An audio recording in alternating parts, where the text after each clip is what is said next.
Throughout this course, you have learned several different tools that you can use to analyze the relationship between two variables. You can use this metacognition card to help you determine when you should use those different tools to analyze the relationship between two variables. Before I go through this part of the metacognition card, I want to review the types of variables you could possibly have. Knowing this will help you understand what is going on over here. So, first you can have a nominal level variable. Remember that with nominal level variables, there are categories, and it separates the observations into those categories.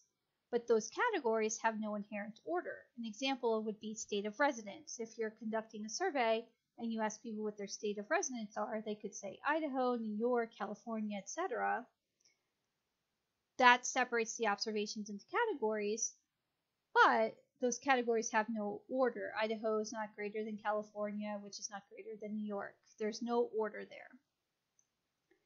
Next, you can have an ordinal level variable, which also separates observations into categories, but those categories do have order. A good example of this would be a survey where you ask people how much support they have for a candidate. So let's say the options were no support, some support, or support a great deal.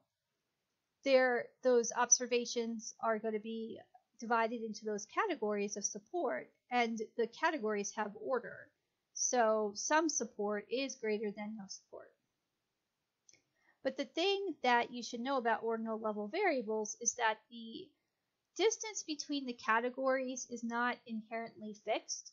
So for example, if a person says they don't support a candidate, but they have some support for a candidate, the difference between that could be small, but then if they have a great deal of support for a candidate, the difference between a great deal of support and some support might be bigger.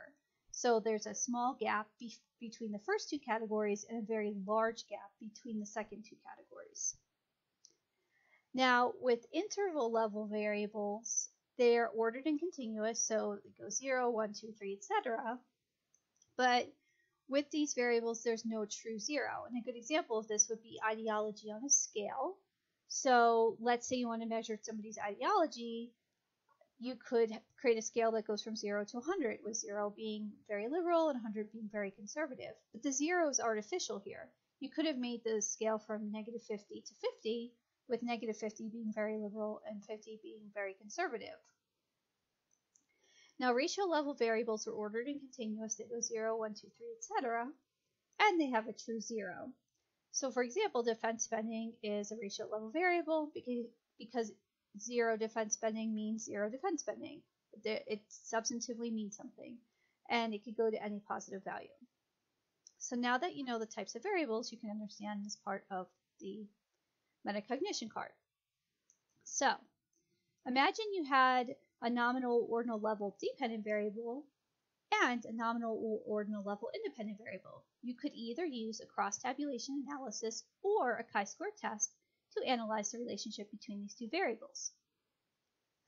If you have an interval or ratio level dependent variable and a two-category nominal or ordinal level independent variable, you could use a mean comparison table to analyze the relationship between those two variables, a difference of means test, or you could use a regression.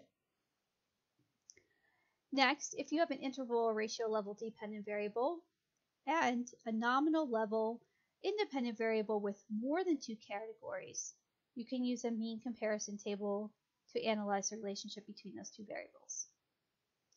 If you have an interval or ratio level dependent variable and an ordinal level variable independent variable with more than two categories, you could use a mean comparison table to analyze the relationship between those variables, a correlation analysis, or a regression. If you have an interval or ratio level dependent variable and an interval or ratio level independent variable, you could use a scatter plot, correlation, or regression analysis to analyze the relationship between those two variables. Now, I know this is a lot of information to take in, so that's why I've put it in this card form. You may not be able to memorize all of this at first. It's a lot to remember.